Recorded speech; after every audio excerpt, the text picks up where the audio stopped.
चलो अब CG board कक्षा 10वीं के सामाजिक ज्ञान विषय के आईएमपी प्रश्नों को देख लेते हैं। तो इसका मैं आईएमपी प्रश्न लेकर आया हूँ। इसमें जो आईएमपी प्रश्न मैंने बताने वाला था उसको मैंने रोक दिया था, इसलिए क्योंकि मेरे पास स्टडी मटेरियल पूरा कंप्लीट नहीं हुआ था। लेकिन अब मेरे पास पूरा स्टडी मटेरियल कंप्लीट आ गया है।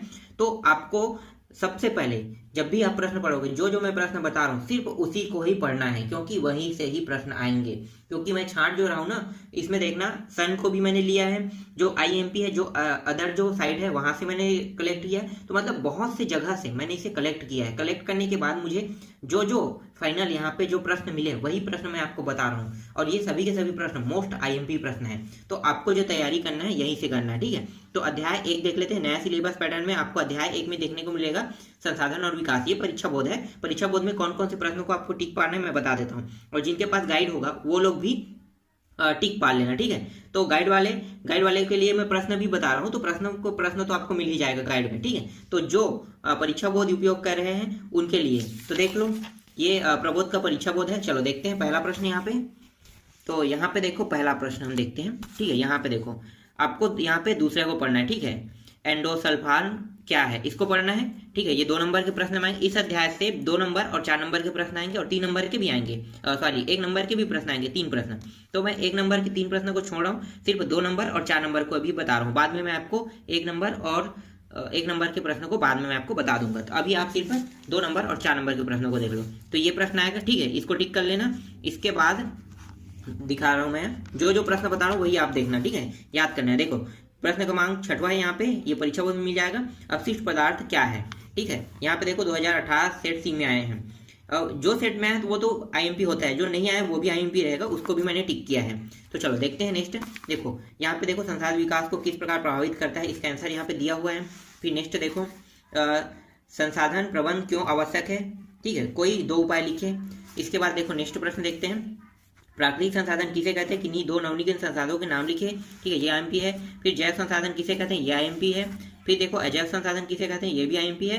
फिर यहाँ पे देखो शुद्धिकरण क्षमता क्या है, ये भी आईएमपी प्रश्न है, ठीक है। और है क्या यहाँ पे 2 नंबर वाले में, देखो हाँ 2 नंबर में एक और है यहाँ पे, विद्युत उत्पादन के लिए कोयला का विकल्प हो सकता है, ठीक है, ये भी आईएमपी है। अब डायरेक्ट हम जाते हैं 4 नंबर वाले में। तो देखो 4 नंबर वाले में आते हैं। तो चौथा प्रश्न यहाँ पे दिखाई दे रहा है, भूजल का नवीनीकरण चक्र किस प्रकार काम करता है, हमें भूजल का उपयोग किस तरह करना चाहिए, ठीक है, ये इंपॉर्टेंट है। इसके बाद सीधा डायरेक्ट 10वां प्रश्न में आते हैं। देखो नवीनीकरण संसाधन और नवीनीकरण संसाधन में क्या अंतर है, ठीक है, यहाँ पे अंतर बताना है। तो ये प्रश्न इंपॉर्टेंट है। फिर इसके बाद देखो यहाँ पे है 11वां प्रश्न है, प्रतिदिन के कचरे का दोबारा उपयोग किस प्रकार किया जा सकता है, ठीक कर सकते हैं मतलब यहाँ पे। तो देख लो यहाँ पे आंसर भी है, ठीक है। तो अब आगे देखते हैं यहाँ पे और इंपॉर्टेंट। अब दीर्घोत्री में आते हैं। दीर्घोत्री प्रश्न में देखो 4 नंबर के प्रश्न में क्या इंपॉर्टेंट हो सकता है। देखो जल संसाधन को सबसे महत्व क्यों माना गया है, ये इंपॉर्टेंट है। फिर यहाँ पे देखो जल संसाधन प्रबंधन के प्रमुख उपायों की चर्चा की, ये इंपॉर्टेंट है, ठीक है। ये आपको आसानी से गाइड में मिल जाएगा। मैंने यहाँ पे टिक कर दिया है जितने भी आईएमपी प्रश्न हैं उन सभी को। यहाँ पे देखो उसके बाद 5वां दीर्घोत्री प्रश्न क्रमांक में मिट्टी के नवीनीकरण के लिए क्या क्या उपाय किए जा सकते हैं। इसके बाद देखो नेक्स्ट अध्याय में जाते हैं डायरेक्टर, ठीक है। यहाँ पे देखते हैं 2 नंबर के क्या क्या इंपॉर्टेंट हो सकते हैं। तो देखो यहाँ पे है सरकार द्वारा बिजली की सुविधा किस लिए प्रदान की जाती है, ये इंपॉर्टेंट है। देखो यहाँ पे वर्ष 2013-14 में किस राज्य में प्रति व्यक्ति आय सबसे अधिक थी। फिर यहाँ पे देखो तीसरा है विकास को मापने के 2 संकेत के नाम लिखे, ठीक है। यहाँ पे देखो जीवन प्रत्याशिता क्या दर्शाती है। फिर यहाँ पे देखो साक्षरता से संबंधित है, ठीक है, साक्षरता दर। फिर आपके विचार के विकास के बारे में पूछा है। यहाँ पे देखो यहाँ पे टोटल जितने भी मैं प्रश्न बता रहा हूँ ये सबके सब आईएमपी है, ठीक है। यहाँ पे इतने प्रश्न मुझे आईएमपी दिखाई दे रहा है। इसके बाद और देख लेते हैं। अब आते हैं 4 नंबर के में, ठीक है। 4 नंबर में देखते हैं। यहाँ पे दूसरा तीसरा प्रश्न भी आईएमपी नहीं है, चौथा भी नहीं, 5वां भी नहीं, 6वां 7वां 8वां, ठीक है। डायरेक्ट यहाँ पे आते हैं 10वां प्रश्न में। देखो ये 10वां प्रश्न आईएमपी है। आप अपने विद्यालय के विकास के लिए क्या क्या संकेत निर्धारित करेंगे, ठीक है, ये इंपॉर्टेंट है। इसके बाद नेक्स्ट देखते हैं और कोई है क्या यहाँ पे, नहीं यहाँ पे और कुछ नहीं है। इसके बाद आते हैं डायरेक्ट यहाँ पे आते हैं दीर्घोत्री प्रश्न क्रमांक 4 में आते हैं। ये दीर्घोत्री का है। तो देखो ये इंपॉर्टेंट है। आर्थिक विकास के से आप क्या अभिप्राय करते हैं, ठीक है, ये वाला इंपॉर्टेंट है। आप देख लो, नाम पढ़ लेना, मैं आपको बताते जा रहा हूँ जो जो इंपॉर्टेंट है, ठीक है। ये भी इंपॉर्टेंट है, देख लो, ठीक है। तो ये प्रश्न क्रमांक 6 है, इसको भी देखना। अब आते हैं तीसरा अध्याय में।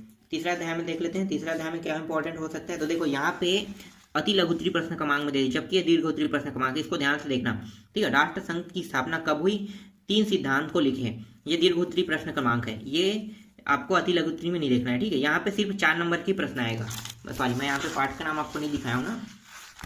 दूसरा वाला जो था वो विकास और एक सेकंड, विकास और समझ था, लेकिन ये तीसरा जो है ये क्या है, देखो प्रथम विश्व युद्ध है, ठीक है। तीसरा जो है प्रथम विश्व युद्ध, यहाँ पे सिर्फ 4 नंबर के प्रश्न आएंगे।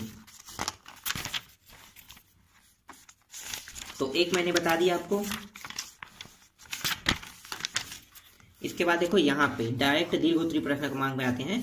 यहाँ पे है सैनिक की दशा सुधारने के लिए क्या कदम उठाए जा सकते हैं, ये इंपॉर्टेंट है, ठीक है। इसके बाद देखते हैं दीर्घोत्तरीय प्रश्न क्रमांक 3 में देखो प्रथम विश्व युद्ध में जर्मनी की पराजय के क्या कारण थे, ये इंपॉर्टेंट है। यहाँ पे औद्योगिक विकास देखो, यहाँ पे युद्ध से क्या संबंध आप ठीक क्या संबंध आप देख सकते हैं, ये इंपॉर्टेंट है, विस्तार से चर्चा कीजिए। इसके बाद देखो डायरेक्ट यहाँ पे आते हैं छठवां में। यहाँ पे देखो प्रथम विश्व युद्ध के 5 कारण बताइए, ठीक है। ये प्रश्न आपको एग्जाम में देखने को मिलेगा ही मिलेगा, ठीक है। तो ये सारे प्रश्न इंपॉर्टेंट हैं। यहाँ पे देखो प्रथम विश्व युद्ध में कोई 5 परिणाम लिखे, ठीक है, ये भी इंपॉर्टेंट है, इसको भी आपको देखना है। फिर यहाँ पे देखो 8वां प्रश्न देखते हैं, ये भी है, ठीक है। वर्साय की संधि वाला है, ये भी है। संधि की प्रमुख शर्तों को कौन कौन से, इसको आपको देखना है, ये प्रश्न आपको मिल जाएगा, गाइड में मिल जाएगा, ठीक है। यहाँ पे देखो 9वां प्रश्न देख लेते हैं, यहाँ पे ये भी इंपॉर्टेंट है, ठीक है। विश्व युद्ध क्या कहा जाता है, ठीक है, क्यों कहा, विश्व युद्ध क्या कहा जाता है, चलो देखते हैं आगे नेक्स्ट है, ठीक है। यहाँ पे देखो ये भी इंपॉर्टेंट है, प्रथम विश्व युद्ध का जन सामान्य पर क्या प्रभाव पड़ा, ये भी इंपॉर्टेंट है। इसके बाद डायरेक्ट आते हैं 12वां पे, ठीक है। यहाँ पे देख लो, ये नाम दोनों नाम में दिया हो, लेकिन इस नाम से आएगा प्रश्न, जब भी आएगा ना तो विश्व युद्ध के दौरान विभिन्न देशों में महिलाओं की स्थिति में आप बदलाव के 4 प्रभाव लिखे गए ना, तो ये वाला आपको नाम से मिल सकता है, ठीक है। इसके बाद देखो एक और प्रश्न यहाँ पे, ये वाला 13, ठीक है। तो यही सब प्रश्न आपको बोर्ड एग्जाम में इन्हीं में से और बाहर से कहीं देखने को नहीं मिलेगा, सिर्फ यहीं से आपको देखने को मिलेगा। चलो और देखते हैं यहाँ पे अध्याय, ठीक है, अध्याय 4 देखो, यहाँ से सिर्फ 6 नंबर के प्रश्न आएंगे। भारत के संविधान का निर्माण, तो 6 नंबर के हिसाब से प्रश्न देखेंगे, 2-3 नंबर फालतू कोई मतलब नहीं उसको देखने के, ठीक है। जितने नंबर का प्रश्न आएगा उतने को ही देखते हैं हम लोग। तो यहाँ पे देखो ये रहा, ठीक है, ये प्रश्न आपको देखना है, ये आपको गाइड में मिल जाएगा। देखो ये है लघुत्तरीय प्रश्न क्रमांक 4 है। फिर यहाँ पे देखो ये वाला प्रश्न है, ये दीर्घोत्तरीय में आते हैं। अब दीर्घोत्तरीय प्रश्न क्रमांक 4 है, ठीक है, इसको देख लेना। फिर दीर्घोत्तरीय प्रश्न क्रमांक 5 में मिल जाएगा ये प्रश्न, हमें संविधान की जरूरत क्यों होती है, ठीक है। इसके बाद देखो इसमें ज़्यादा प्रश्न नहीं, इसमें 4 ही 5 प्रश्न हैं आपको पढ़ना है। और इसके बाद देखो यहाँ पे 6वां प्रश्न आपको देखना है, ये भी दीर्घोत्तरीय प्रश्न क्रमांक है, तो ये 4 ही 5 प्रश्न इसमें है। इसके बाद देखो नेक्स्ट अध्याय देखते हैं, अध्याय 5 में आते हैं। तो देखो अध्याय 5 के हैं संविधान, शासन व्यवस्था और सामाजिक सरोकार, ठीक है। तो ये अध्याय को आपको देखना ही है, ये परीक्षा बोर्ड में आपको मिल जाएगा। और गाइड में थोड़ा सा दिक्कत होगा, ठीक है, गाइड में क्योंकि अध्याय जो है वो चेंज हो चुका है।